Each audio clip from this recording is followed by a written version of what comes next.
and you could reach me at jugglingLessons@gmail.com. Eliminating direct messages is the tough thing, and probably in the top 5 hardest of the skills to learn for someone learning street epistemology.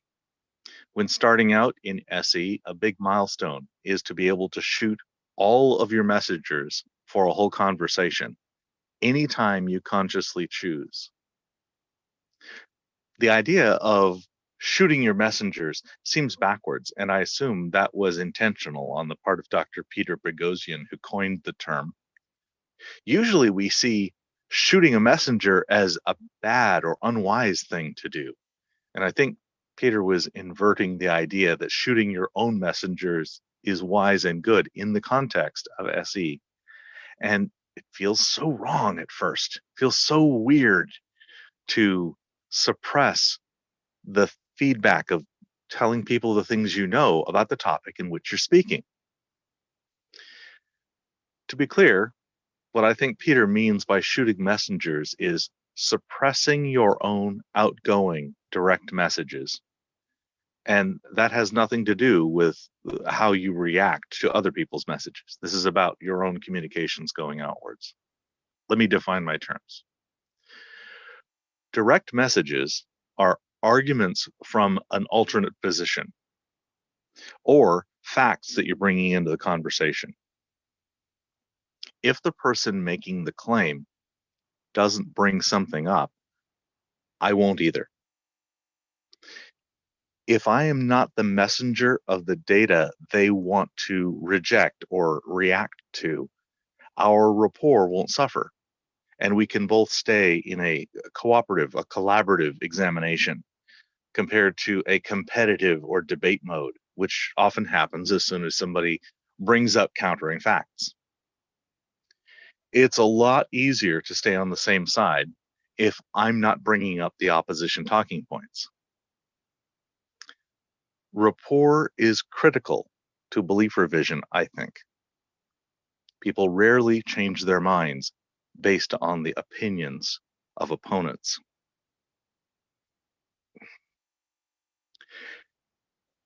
This is not about what I know or my opinions on the claim. My opinion should not influence their confidence unless, for some perhaps poorly evidenced reason, they perceive me as an authority on the subject. My goal is instead to review their reasons for belief and their epistemology all the way down to what they accept as authority, and then ask them to evaluate if their confidence is proportional to their beliefs and evidence. Those of you listening carefully might have noticed the definition of skepticism in there. I find SE easier the less I already know about a claim.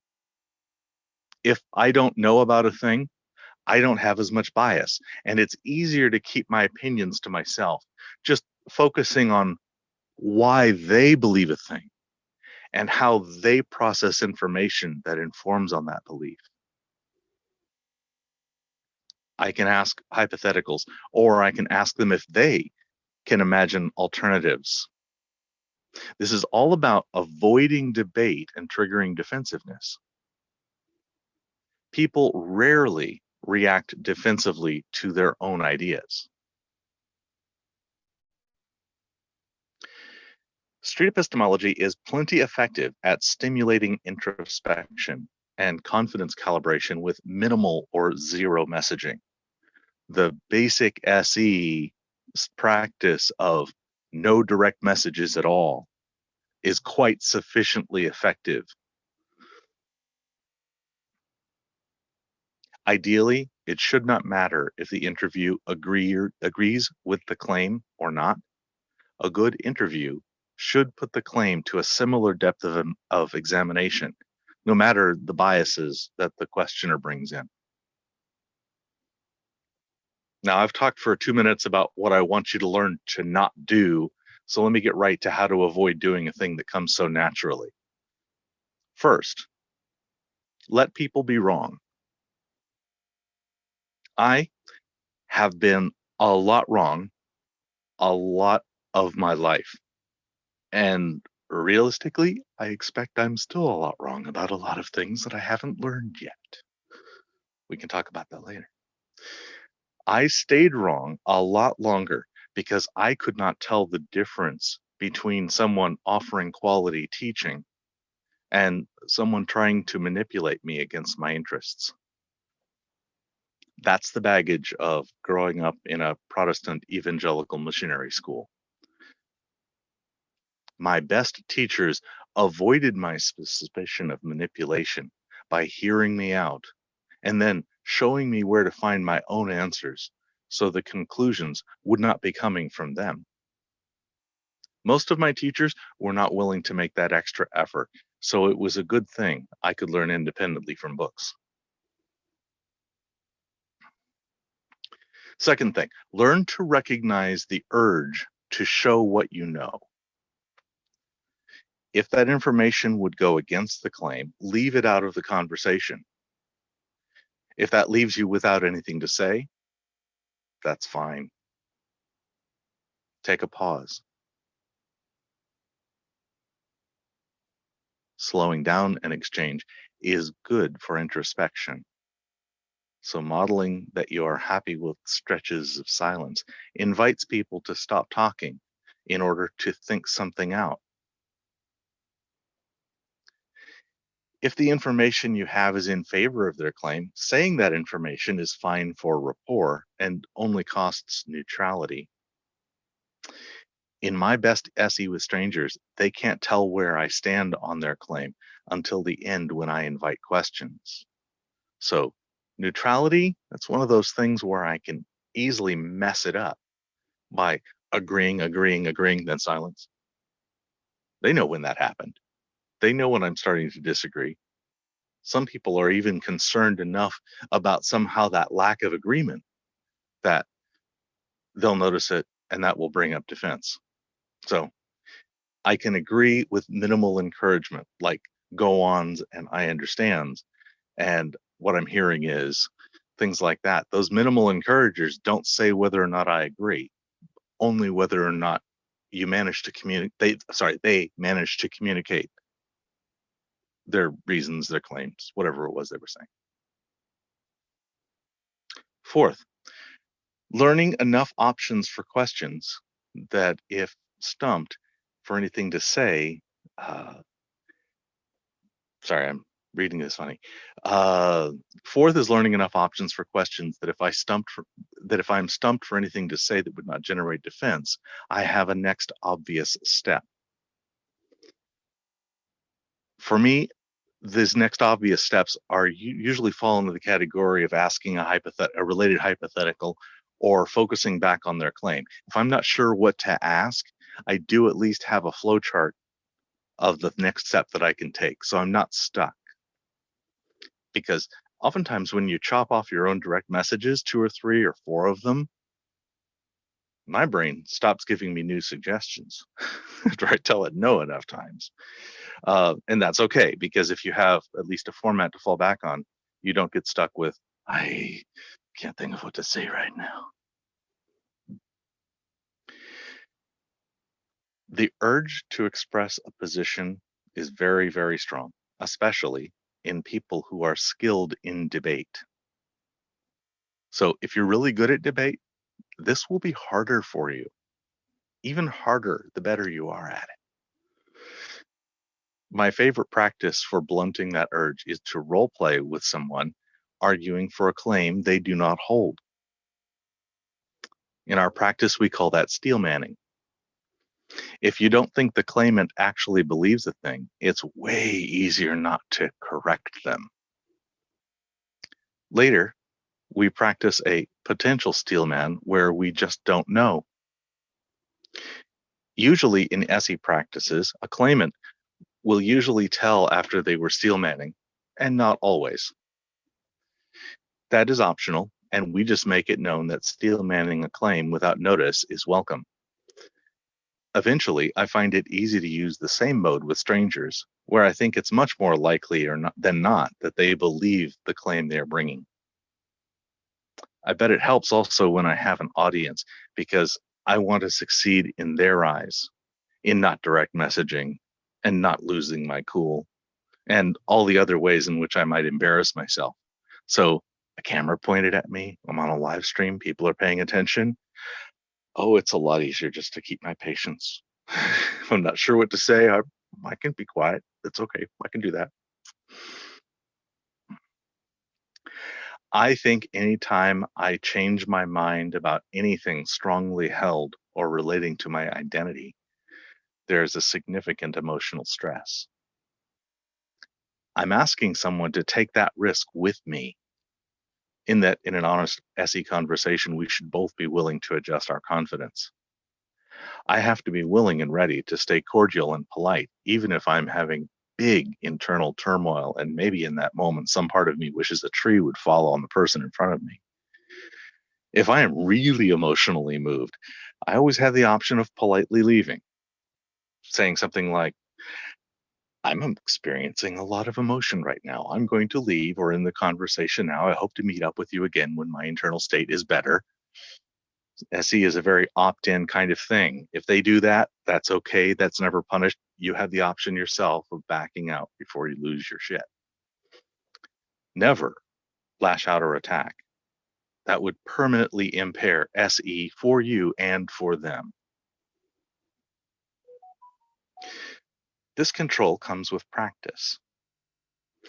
In advanced practice, the steelman claimant will look for any opportunity to take offense and will act out with all sorts of emotional attack.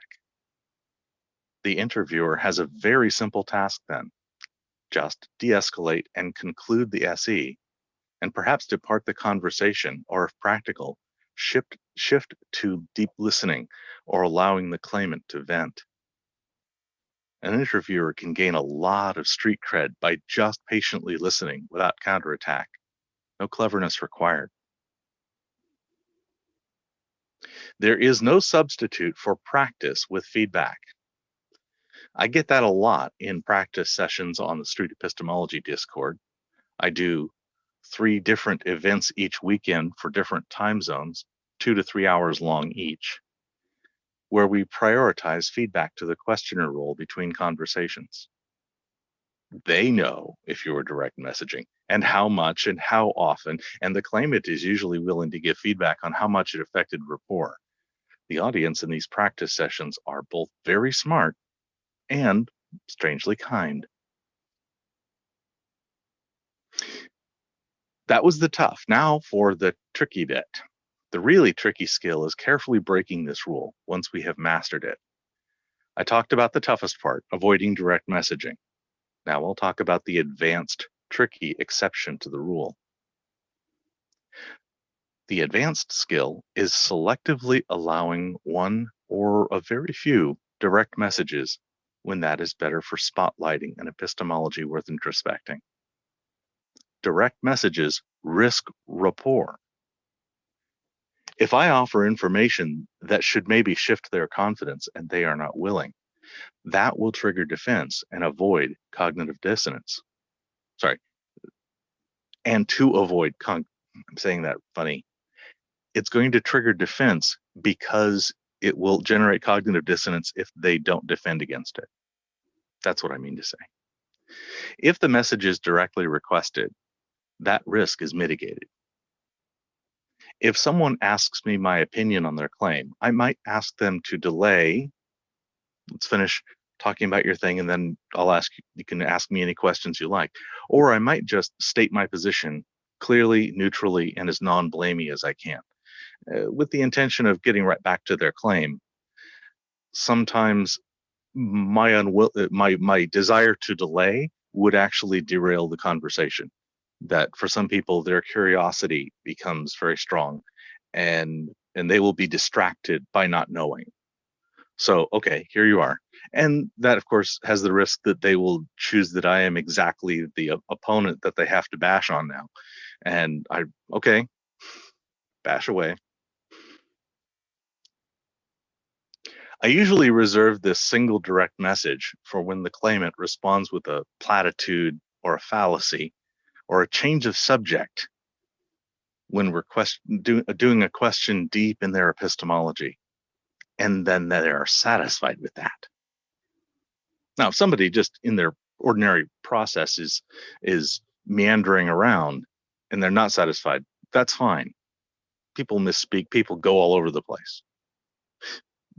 But if they end up giving you a very unsatisfactory logical leap and they're satisfied with that, that's a big waving flapping red flag that, for me, I call these thought terminating cliches.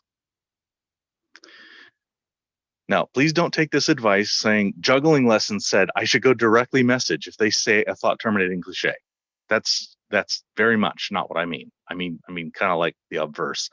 I mean that if I'm going to spend some rapport points trying to get their introspection on some particular part of their epistemology, I will wait until I find a specific, obvious short circuit in their belief-making algorithm. Because I'm probably only going to do one at the most. Pine Creek Doug, link in the description, is a master at spending just a little rapport for a big impact. As children, we are not allowed to talk back. As we grow up, we are expected to talk back.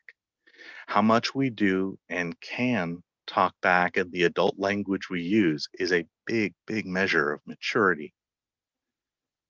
To relax argument is like giving up adult status. In debate mode, to stop calling your opponent on their errors is giving up. It's just throwing the game. Surrender is shameful, right? If my goals were scored like a debate, shooting my messengers would lower my score. If I were debating that way, I am either perverse or cunning or cheaty or maybe just dumb. Only when we care more about hearing someone out than about our own ego will we suppress the defense-making direct messaging. Street epistemology is different from debate because it is cooperative, with a shared goal of externalizing and iterating critical thinking. Debate is competitive, with each person either trying to convince their opponent and or the audience to their position. If critical thinking happens in a debate, it's just noise competing with all the other rhetoric. I think people are willing to change their minds or consider alternate sides of a position more often if they don't have to lose a competition first. I think debate is better than SE when your audience is the target of belief revision and not the claimant. Christopher Hitchens is more impactful than Anthony Magnabosco, as Hitchens was more broadly entertaining, therefore is viewed by a larger audience. I have pretty much avoided debate starting late 2019, and I am much happier leaving debate behind. I'll leave that to Tom Jump and maybe Pine Creek Doug sitting on the fence between debate and street epistemology. I think if you want to influence the person you are talking to, street epistemology is clearly more effective. In my notes, I say here that I opened a Q&A, but I think you had a different plan. So let me hand it back to Adrienne. Yes, we do. What we're going to do next is show your video you sent me with Nice. the 8-year-old Sean. Oh, yes. So Oh, yeah. Can you Let me set this up briefly. Yes, please set it up. As a rule in street epistemology, we don't engage with minors. It's the kind of thing where we could easily get angry parents and all sorts of things going on, and we don't want to invite that. So I personally have a rule: no minors, and the only exception is if for some reason their parents are specifically enthusiastically wanting that to happen. If their parents are present and enthusiastically consenting, oh, that's fine. There's nothing I'm going to be doing with a minor that should be harmful to them at all. It's maybe a little more careful. It's maybe simpler language. Roll tape. Awesome. Yes, and the other thing I think I noticed in the video when I watched it earlier is how you really held back more than I think you would normally do with an adult, for example. And Yeah. I tied about 2/3 of my rhetoric behind my back, somewhere in there. yes, no, it's good. So I'm going to show this, and I'm going to show it not full screen to begin with, just so that you can see what his YouTube name is, so that you will be able to search it. It's called Jiggling Lessons. So let me just share my Juggling screen. lessons. Did I say jiggling? I'm sorry. Trying to do too many things at once here. That's quite all right. All right. Hopefully you see that, the YouTube. Everyone see that okay? And, oh, so hold on. I'm going to have to check something. I didn't check the little box for sharing sound, so I have to do that first. Thank All you. right. Otherwise, you wouldn't have heard it. That wouldn't have been very good. And full screen. Can you hear me okay? Yes. Would you like to do an interview? Hi there. I'm sorry. Say it again, please. Can you do an interview? If you're good with him being in it, we're happy to talk to you. Oh, yeah. Feel free to sit down. We are going to interview a minor in the presence of their parent. Yes. Yeah, sure. Sit down there and put the headphones on. You can sit over there and listen in if you want. You can listen in right there by sitting down. Hi there. Hi. Hi. Hi there. That'll work. Good. Okay. What's your name? Sean. Sean. Guest is Sean. So, Sean, tell me a thing that you think is true in the world. Well,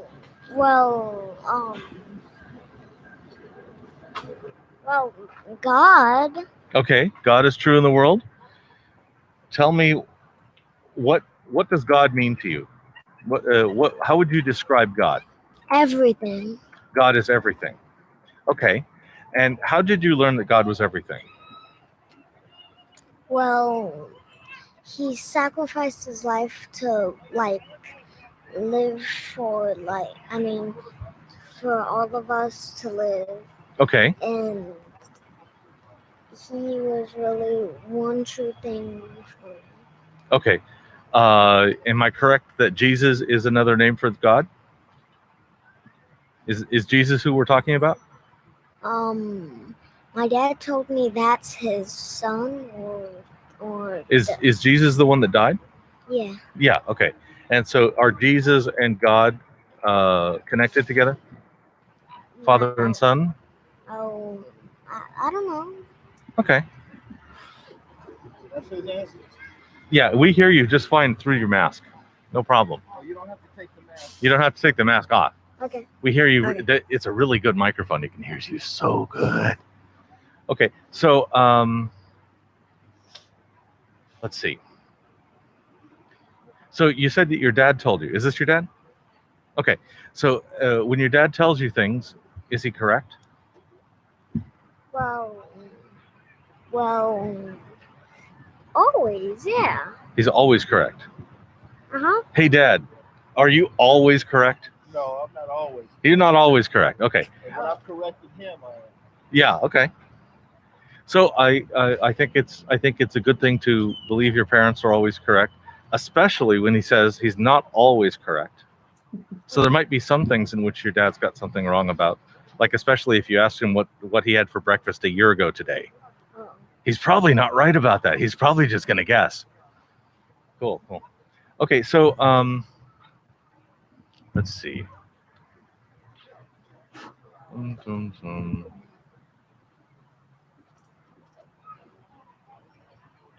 How confident are you that Jesus is the Son and God is the Father?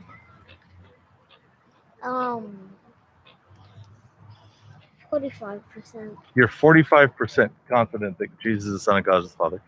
And how did you learn of their relationship? Was that something you read or something somebody told you? Something I read.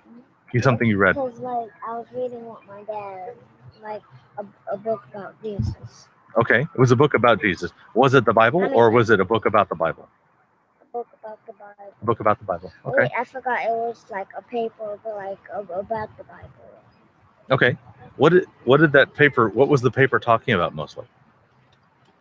About how God and how to pray. Oh, how to pray. Yeah. Okay, tell me how to pray. Could you teach me? Oh, here's the food one.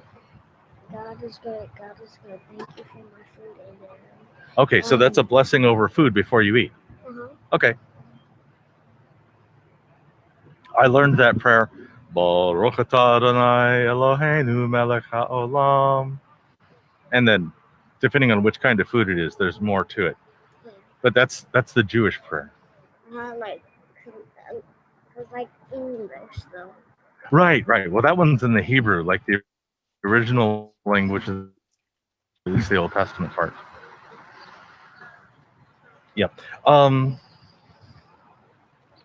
How could you raise your confidence? 45%, I'm guessing, about like here.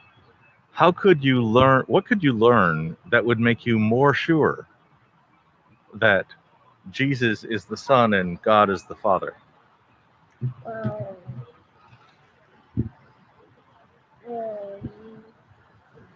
63%.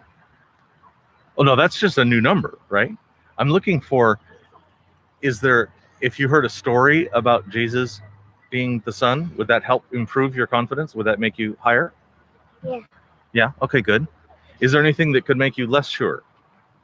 Like maybe somebody had a story that Jesus was actually his cousin, or Jesus was a girl, so Jesus was the daughter rather than the son. Jesus is a boy. Jesus is a boy. Okay. That's all I've heard. I've only ever heard that Jesus was a boy. Oh.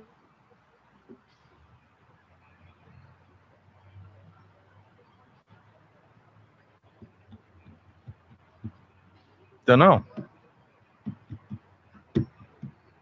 Yeah. Next? Is what? What's next? What's next? Well, that mostly I'm just looking for, how do you choose what's real and what's right? And I think you started with talking about your father as a source, and then a paper that somebody wrote about who was Jesus and how to pray, and that kind of thing. Are those good sources of information? Are those good reasons to believe a thing? Yeah, I guess. Yeah. Can you think of other reasons to also believe a similar thing? Would there be other ways you could learn that would be just as good? Well, I listen to music. So music would be a good way to learn it? Like when I was right here, I was sitting down vibing on the chair, just watching TikTok and making TikTok about like. Oh, you were making a TikTok? Yeah. Cool. Like. What was it? What was your TikTok about? Well, I was showing people like how the beautiful stuff are everywhere. Mm-hmm. And how it like looks beautiful here, and yeah. Cool. I would like to see that TikTok. Maybe if I swap with Reed, you can show it to me off camera. Is it something you could show me? Yeah. Okay, good. I thank you for this conversation. I want to offer you one of those pebble seed pieces. See the yellow and the blue and the red? You can have one of those. Any one.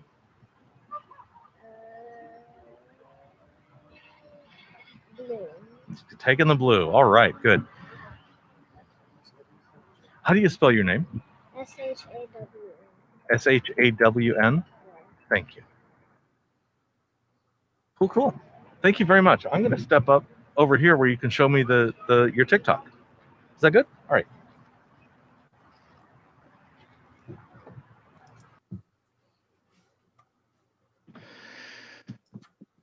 So there was a couple of goals in there.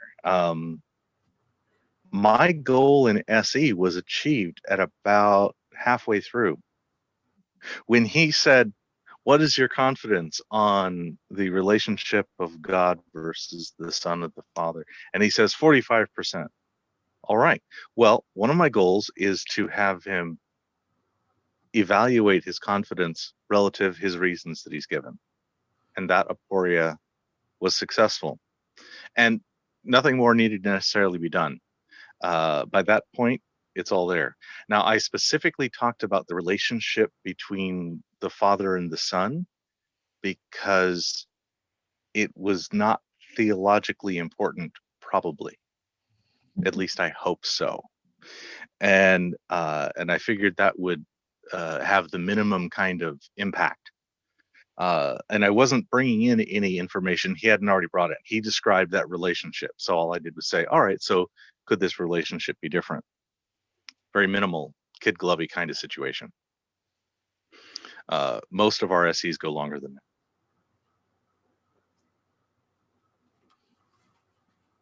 Does anybody have questions or comments? I think it'd be fine to unmute everybody. Or do we want to do something where we run through a claim? May I ask a question? Please. I'm just curious how the 8-year-old would know would know to say 45%.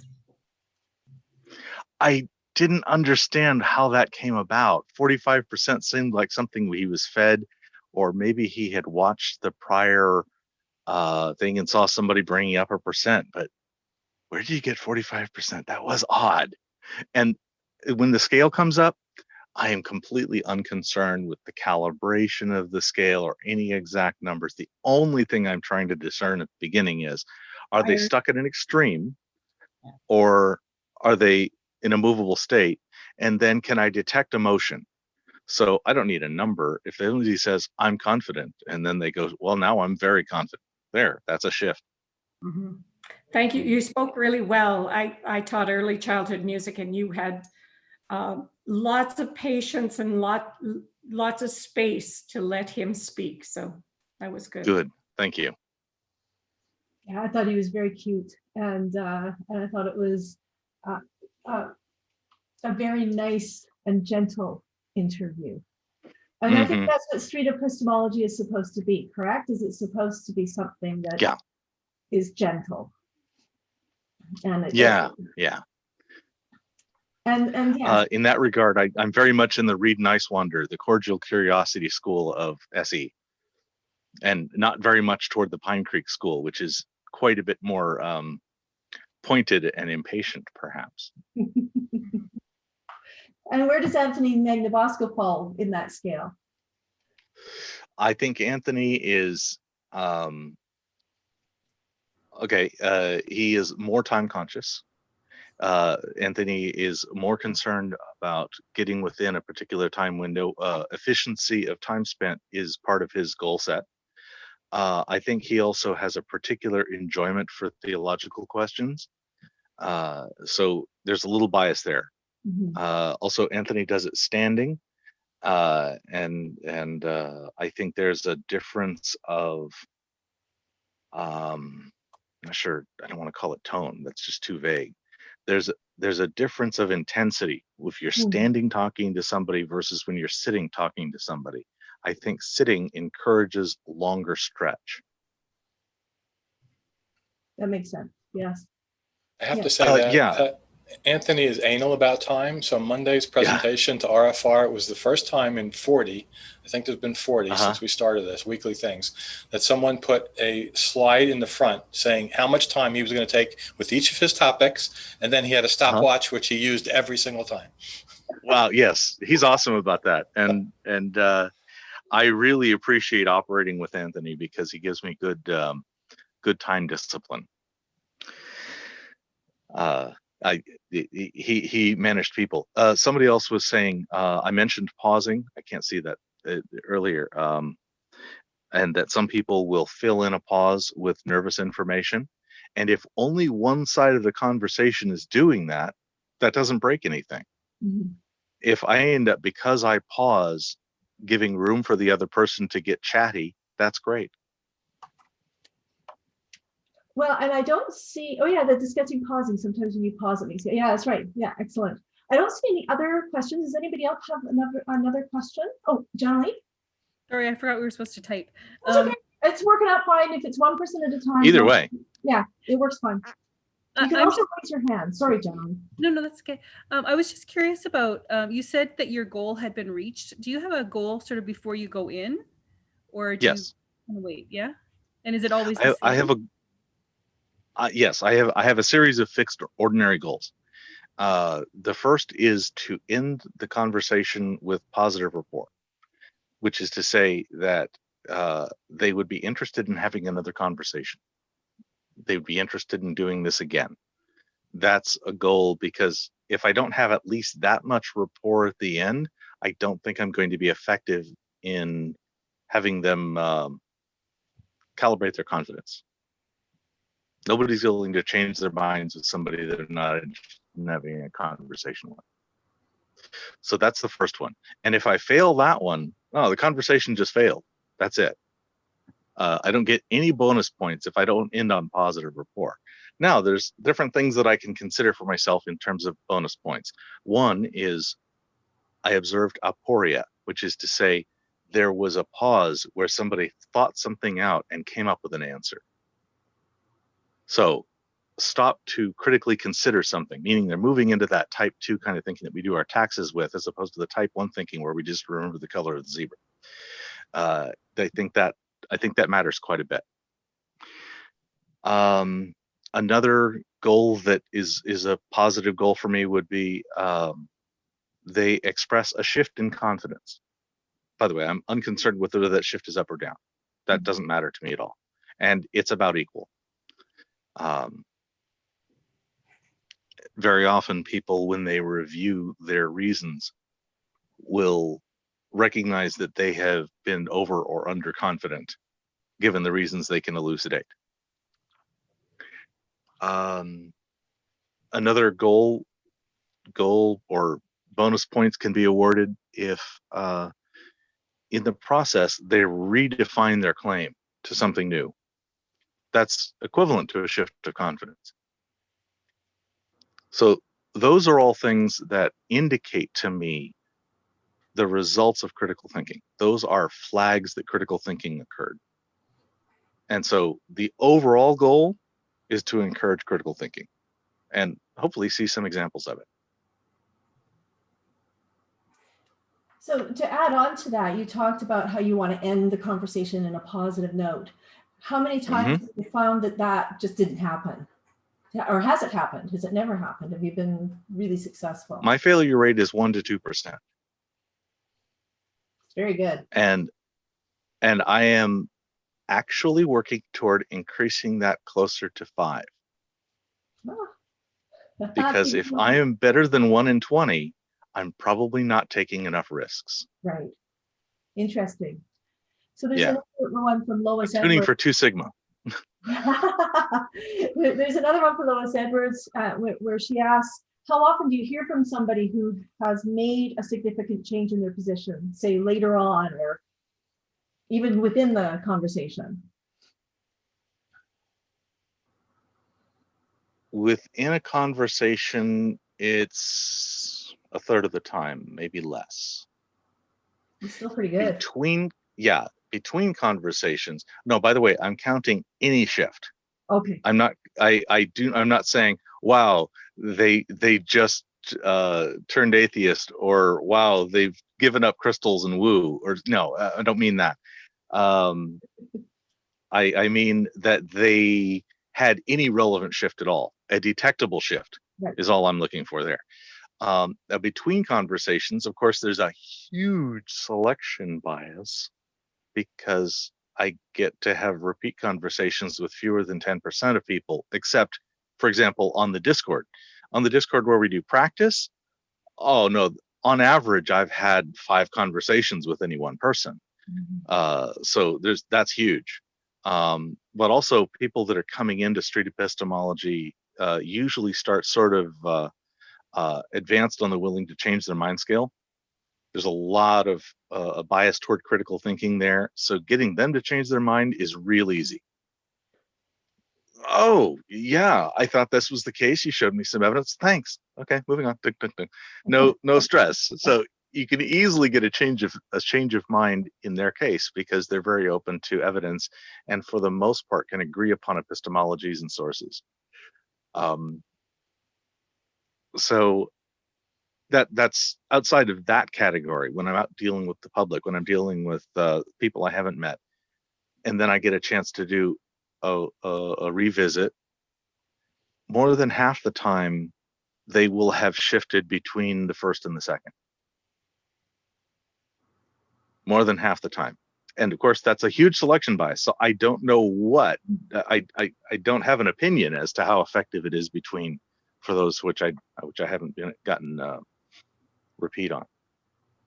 So do you do the same? It looked like you do the same idea with Anthony Magnabosco with the puzzle pieces. And so you invite people back to get another piece and a different color? Yes. This, for example, is the puzzle piece that Reed Nicewander gave me on my very first public SE. And we have 3 different colors of them. They come in bags of 100. Anyway, they're just squeezy little things. They're not very important. And they work pretty well. Can you explain who Reese is to everybody? I don't think everybody will know who Reed. Okay, Reed Nicewander is Cordial Curiosity. By subscriber count, he is the 2nd largest SE-specific YouTube channel. Anthony Magnabosco has about 60,000, and Reed has about 14,000. And Ty, let's chat, maybe around 10K, something like that. And I got to meet up with Reed in January or February of 20. And we got, how many come back for the 2nd or 3rd puzzle piece? Like I say, repeats are on the order of 10%. And if you get the 2nd, there's a real good likelihood of getting a 3rd or a 4th. Interesting. Yeah, the fall off between 2 and 3 is not much. So Reed is, I got to meet up with Reed and start doing this thing publicly in January, February or so. And then we had to stop in March. But between there, wow, that was a lot, and that was intense, and that was 2 different sessions a week, one at UCLA and Runyon Canyon, a bunch of things. And then Reed and I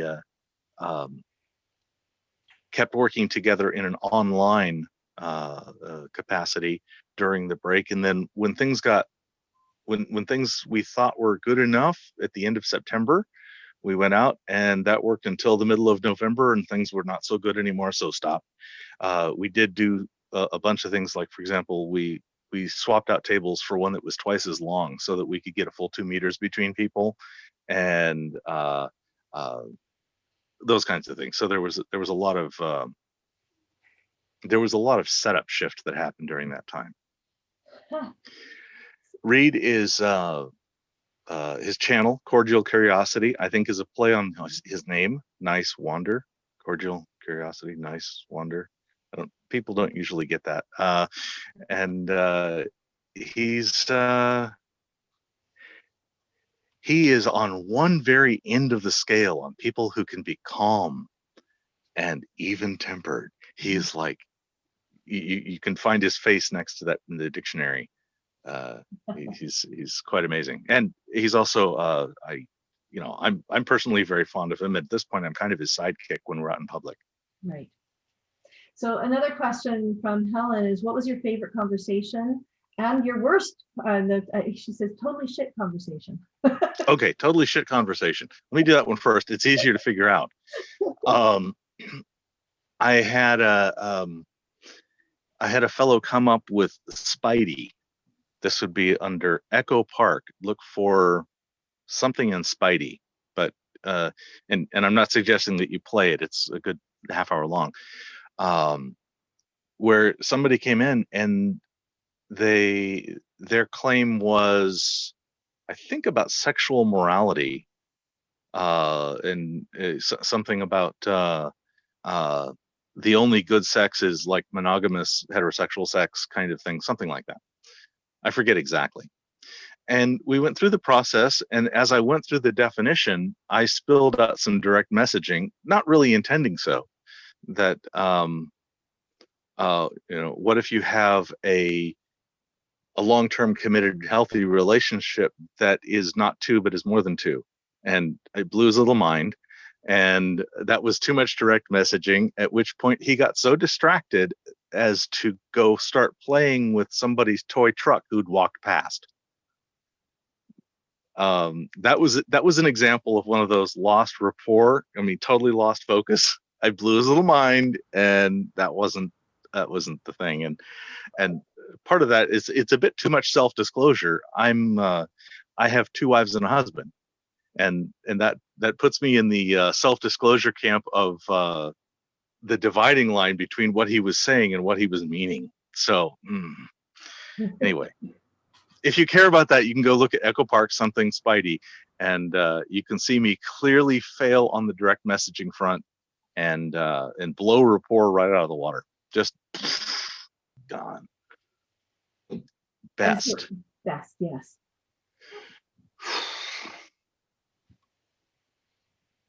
Those were private. Not that I would be unwilling to tell you. Those best, favorite, most amazing, effective SEs tend to not happen in a public environment. So I'm remembering one case, and I will endeavor to not give you any identifying characteristics for who was my interlocutor, but the person came in with a very specific notion about the definition of terms having to do, I think the subject was medical transgender, and that's as far as I'm going to say. And we talked for 3.5 hours. It was just this hugely deep listening situation, and I got educated and I learned, and I managed not to bring any direct messages or whatever. I was willing to talk about my position on the situation. It wasn't an issue. And at the end, they came to the conclusion that something they thought was terribly important, they still had the same truth value about it, but they had removed all of the importance to that truth value. They had completely changed around their view without changing their definitions at all. That's So amazing. so that's one of those situations where I got a complete 180 swap inside a 3.5 hour window where I could watch the entire process happen. Though that one's probably one of my favorites, and because I could see the effect. It was long enough, and I could see the end result. That was really cool. Usually we only get to see it in little chunks, and the change happens between. You have to think about it for a while, mull it over. So one of the questions here is about, for people who want to learn street epistemology. Now, do you teach it on Discord? Yes. I hear you say that earlier. Yes. So maybe talk a little bit about that. And the question is, Sure. How often do they fail? Especially seeing how you've been teaching it. Is it a problem with people having trouble maintaining that sort of distance and not taking it personally? Beginners fail 80% of the time. So don't beat yourself up. Don't beat yourself up at all. And like I said, they're strangely smart and strangely kind. They're used to that. Every one of these beginners failed 5 or 10 times before they managed to go through an entire we call them a linkus, an entire conversation without getting feedback that they messed up on something that's in the manual, in that sense. I've only talked about 2 of the items or so in the whole thing. There's a good bit more to know about it than just shoot your messengers. That's just the hardest one. How to say? So yeah, it's very, very common that people coming into it fail, and then I'm going to say something like 30% of them never get to not failing. Oh, that's good. I guess that means, hey, 70% of people who try get to where they're not failing. No, that's great. That's a really good percentage. And so is there any, this is Helen again, is there any situation that you would not actually go into? I'm guessing you talk about, or Yeah. I'm certainly concerned about my safety, and I feel really good going out in public parks during daylight with friends, but don't put me out there alone. Don't make me do this solo. I don't like that anyway. There's also a class of people whom I would refuse to do SE with. And that is people who are powerful, and I don't trust their motives. Mm. Not to get political, I call them the Donald Trump category. Okay. The people that are very powerful, and if I were to actually get their attention and really piss them off, they might do something bad. So for example, I would be not happy to interview Jeff Bezos, but I would be happy to interview Elon.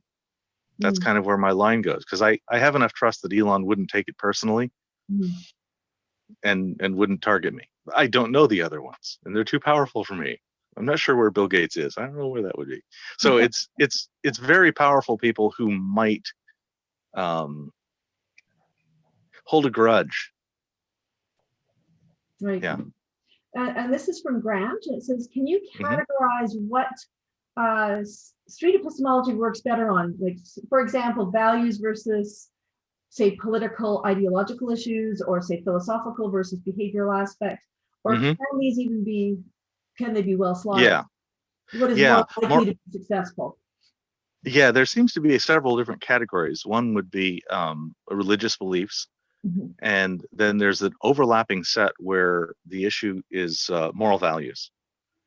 And I tend to fall into the Jonathan Haidt category of looking at things like what are the moral foundations, and that we all want those things, but we want some of them more than others. Some of us count liberty way more important than purity, or vice versa, things like that. And being able to analyze their moral foundations is a whole new era of SE that when I was originally taught it, I was asked just to avoid that whole series of questions. If they came up with something that was only definitional, no, we wanted to rework the claim until it was a claim about the world. And that became a way, there was a way around that. I can take your definitional claim, and then I can apply the ROM questions. By the way, ROM is another teacher, and he's awesome. He's amazing, and he's from Moscow. And so there's the whole series of ROM questions that allow you to take a definitional question and then turn them into a prediction about the world about which you could have confidence. And that also folds into the moral values question, because you could have moral values that are absolutely askew of mine, and it's completely okay for me to honor you for being good in the way that you see good. So I can agree that if you hold that value, you're doing the right thing. Thank Even you. if, yeah, go ahead. Yeah, no, that's great. And we have another question from Hi. So she's asking, is street epistemology, is it a profession or just a hobby for you? And why would someone, why does someone come to street epistemology to talk? Okay, profession, I think there's probably only the two people who wrote one book who could be considered professional street epistemologists. I don't think anybody else is making any money on it. Generally, this is a very voluntary kind of driven thing. There is a funding component available from Street Epistemology International. That's a group that Anthony started several years back that, for example, purchased this microphone for me. Stuff like that. So they didn't provide nearly all the money, but they added enough extra that I could upgrade a microphone, things like that. So the two would be Dr. Peter Boghossian and Dr. James Lindsay, the two writers of the books that have actually like made some money doing something about SE.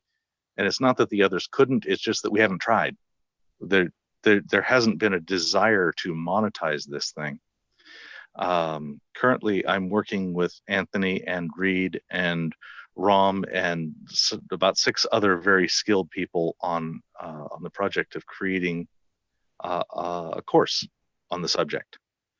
And we hope to have that produced and ready for publication around the summer.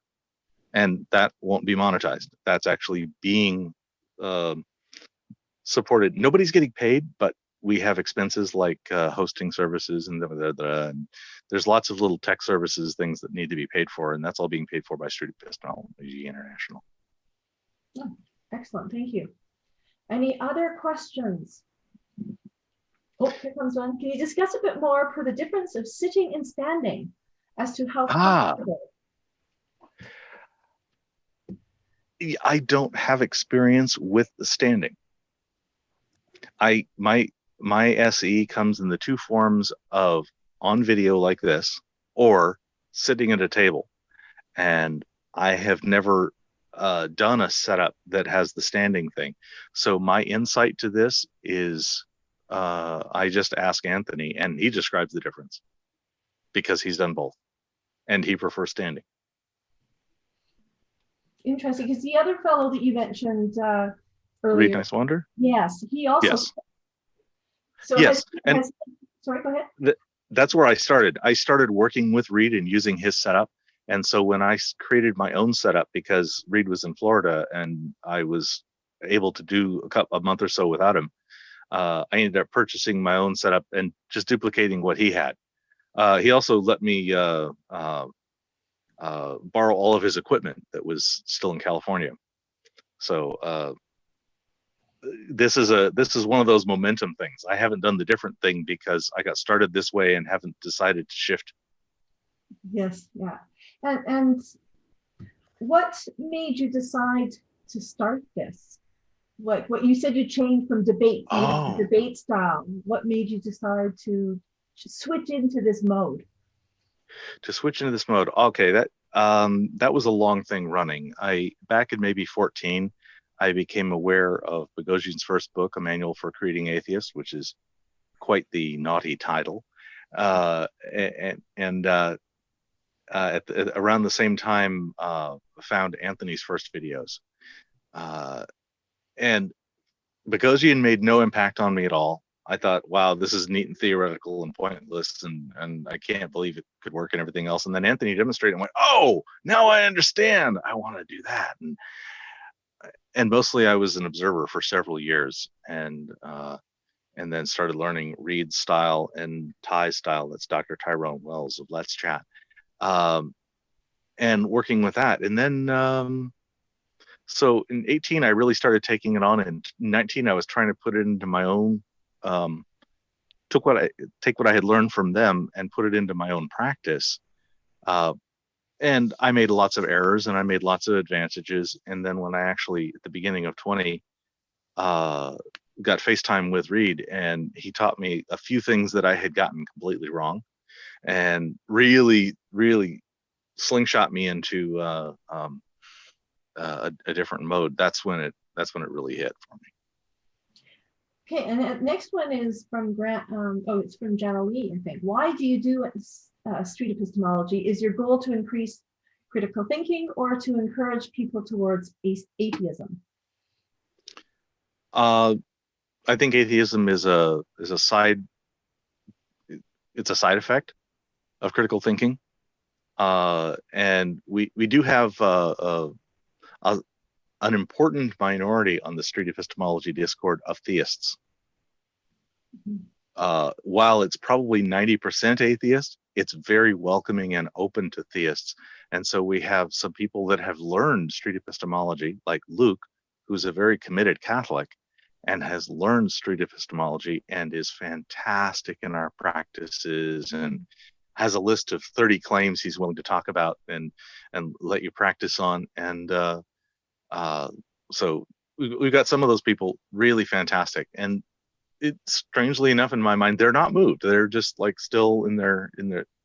For me, I don't quite get it, because it doesn't seem like the critical thinking and the Catholic thing fit together. But then again, that's not my job to fix. Luke is a huge asset in our community, along with several other. But Luke is the example I'm giving.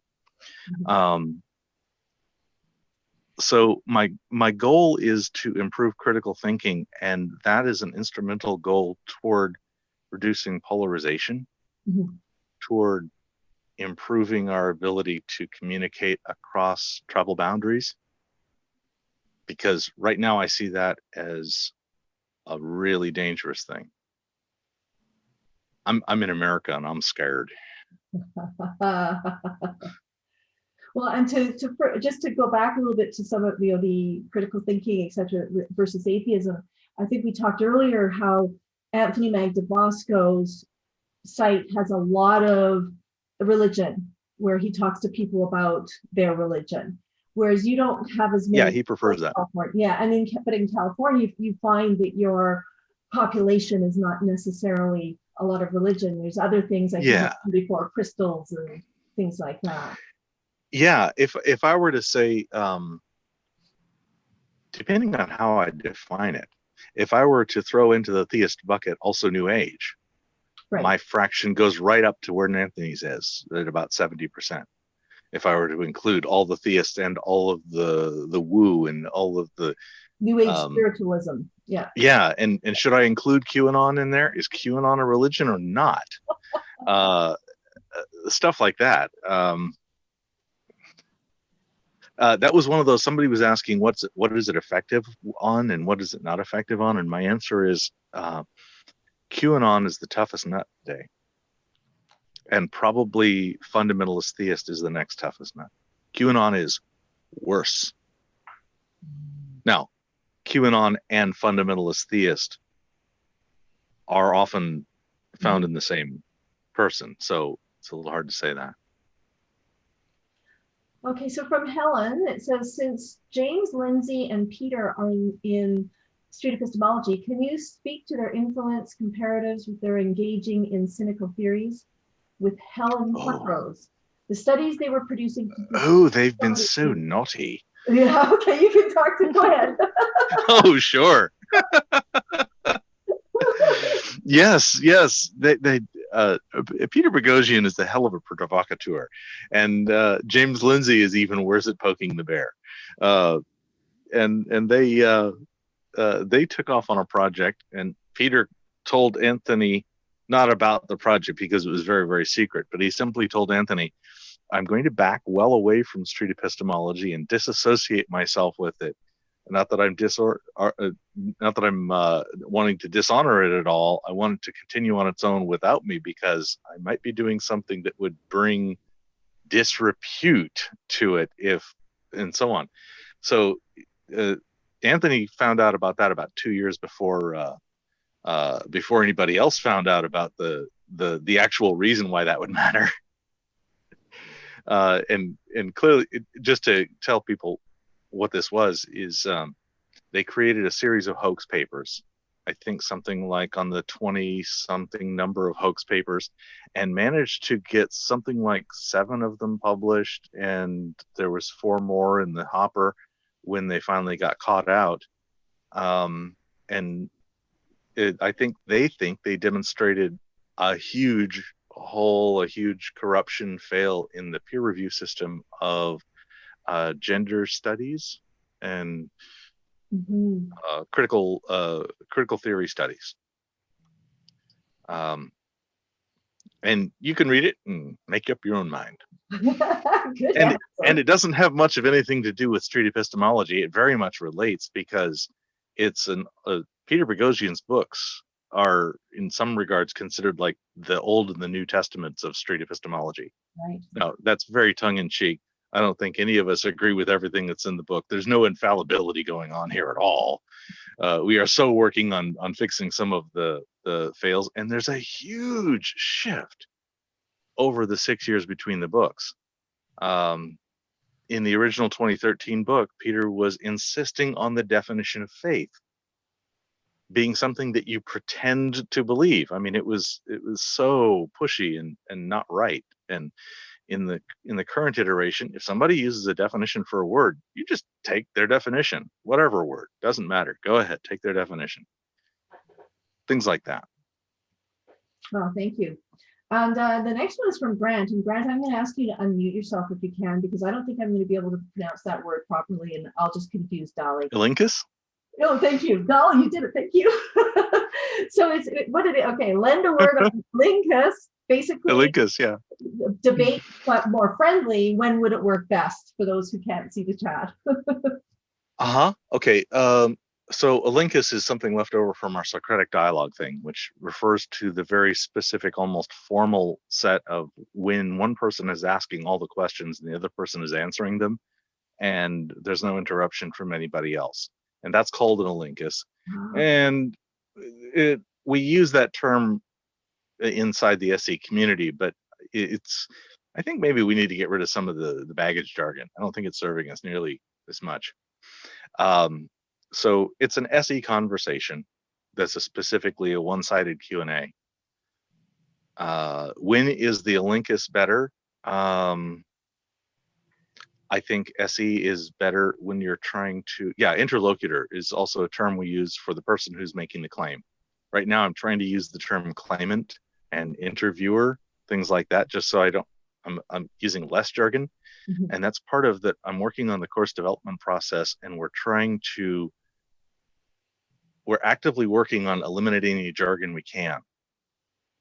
So that's actually part of the writing process that we're currently involved in. Anyway, so Elinkus, interlocutor, aporia. Oh man, there's so many little words. When is SE better? SE is better when you're actually trying to engage critical thinking in the person you're talking to directly, rather than just taking somebody with a position and publicly letting everybody else review it. I think SE is not very effective on the audience. I think it's mostly effective on the claimant.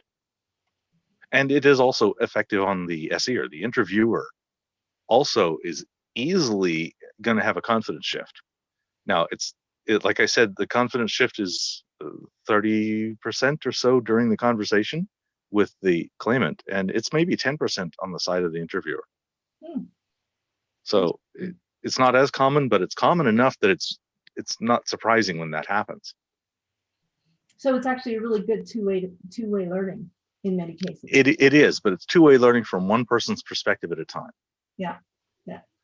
And then if people get on well and they both understand it, it's quite easy enough for them to swap roles and, okay, now I'll interview you on your claim. Great. And the rapport carries over. It's great. Well, and you leave friends, as you say, most of the time. Yes. Which is great. Oh, he disappeared. Is there a loose chicken? Oh, there we go. Had to put. I was just reaching something over in the galley. Okay, gotcha. So yeah, the next one's from Jim Berg, and he said, if you do get a chance to talk to Elon Musk, would you ask him why Mars rather than some other space goal? Oh yeah. Sure, I could ask. That'd be kind of like that one. I'd probably ask more like in the, are you happy with your relatively single-minded focus on Mars compared to all the other opportunities? Yes. And that kind of thing. And yeah, that'd be a great one. It was just Bill Nye. Okay. For those who can't see the chat, Rob Palmer said he asked Elon Musk, but kidding, it was just Bill Nye. Actually, I asked Bill Nye about what Musk thinks about Mars. So we had a long conversation. Oh, okay. It was funny. Nice. Thanks, Rob. Nice.